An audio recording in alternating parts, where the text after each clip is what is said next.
Napakalaki at napakalayo po talaga ng difference ng approach ni former President Duterte at ni Mayor Vico Sotto. Iba po yung vision ng dalawa. Itong si Duterte gusto may buwis.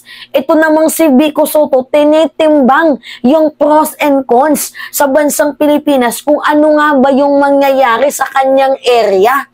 Ganito kasi guys yung usapin.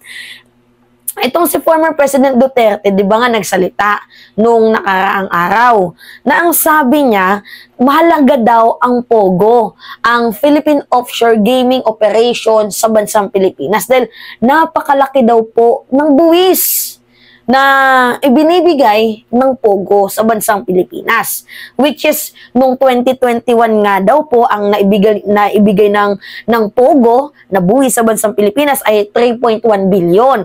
Tapos, nung 2022, pinagmalaki niya na umabot ng 8.59 billion something, 8.2 something, basta billion. So, dumoble yung kinita ng POGO dito nga po guys sa bansang Pilipinas nung 2022, which is, yan po yung pinagmamalaki niya, accomplishment niya. Pero guys, kung papakinggan nyo yung naging statement ni Mayor Vico Sotto, actually, panoodin nga ninyo para magets niyo yung tinutukoy ko. Mas may sense pa. Dahil tinitimbang ni Mayor Vico Sotto yung pros and cons sa bansang Pilipinas. Dito kasi sa kanyang area, although sabi na lang natin yung area ng Pasig is medyo maliit pero nag-generate din naman ng buwis yung POGO doon. Pero yung punto kasi dito guys, mas inisip niya yung ill.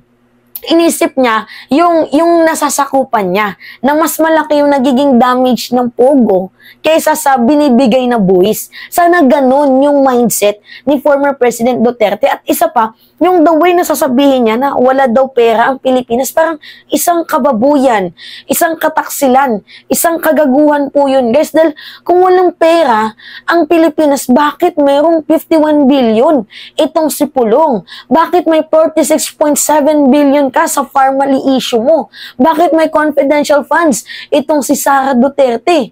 Diba kung walang pera ang Pilipinas, bakit may mga confidential funds kayo? Diba kaya malaking kataksilan, malaking kasinungalingan yung sinabi mo walang pera ang Pilipinas. Kamo pinagtatakpan mo lang talaga ang POGO. Diba? Anyway, ito yung statement ni Mayor Vico. Pakinggan nyo guys dahil may matututunan talaga kayo dito. Ito yung sabi.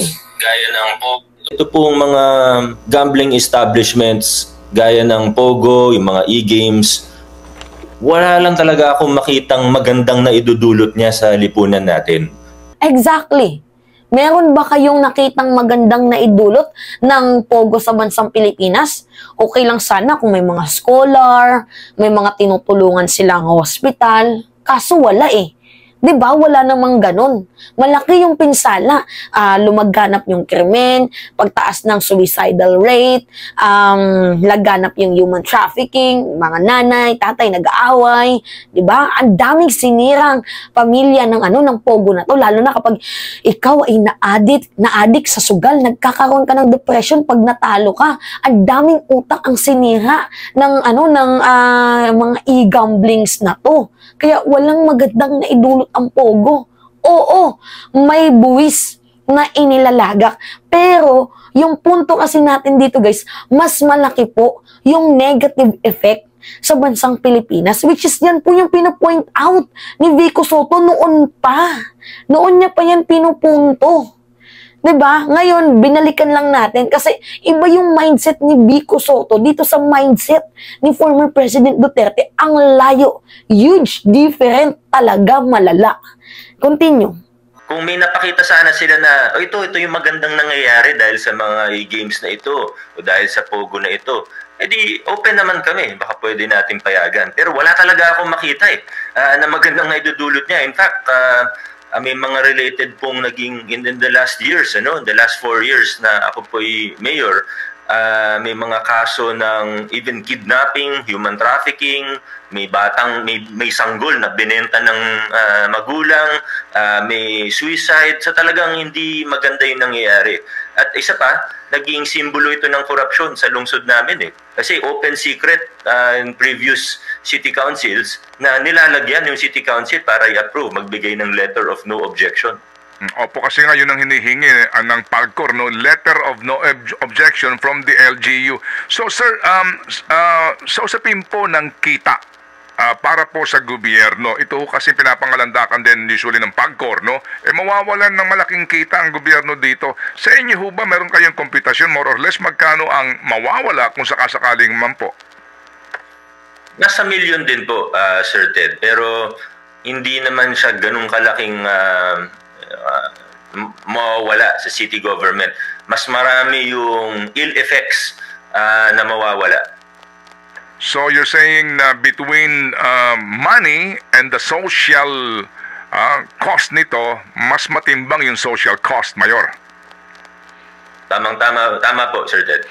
Yan yung pinaka-pinupunto natin. Dapat sana mas matimbang yung Pilipino kaysa sa pera. Kung ikaw tatanungin kita, sino yung mas matimbang? Yung pamilya mo or yung pera? Siyempre, pipiliin mo yung pamilya mo. Ganon din sa bansang Pilipinas. Ano yung mas matimbang sa'yo? Yung Filipino or yung pera na galing naman po sa illegal na gawain?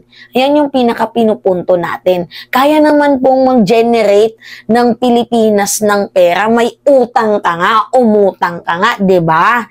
Umutang ka eh. 'Di ba na ang laki ng utang mo, nakakapangutang ka.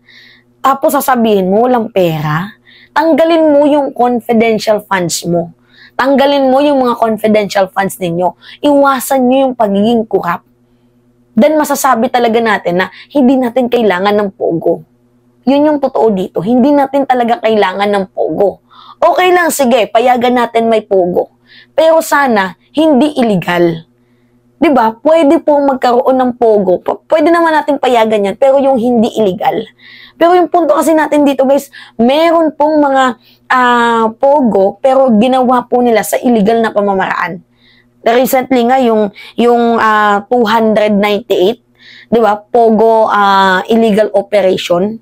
Tapos nung ni-raid, nasa 48 na lang sila mahigit. See? Okay naman sana din. Kasi yung pogo, totoo, nagbibigay naman ng buwis. Pero sana matuto din naman tayong tumimbang. Yung effect sa bayan, yung cost, 'di ba, sa ating bayan, kaysa sa mga nare-receive nyong pera. Huwag sana kayong yung self-preservation, yung pagiging makasarili. Huwag sana kayong ganun. Isipin nyo din yung Pilipino. Isipin nyo din yung Pilipinas. Kaya nga, hangang-hanga ko dito kay Mayor Vico Soto. Napakatalino niya mag-isip. May puso talaga para sa mamamayang Pilipino. Ito sana yung maging guidance natin.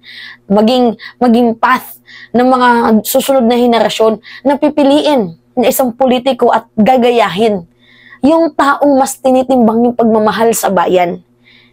Hindi yung natitimbang ng pera. Yung pagmamahal sa bayan. Yung care sa ating bayan. Yung care para sa Pilipino. Yun.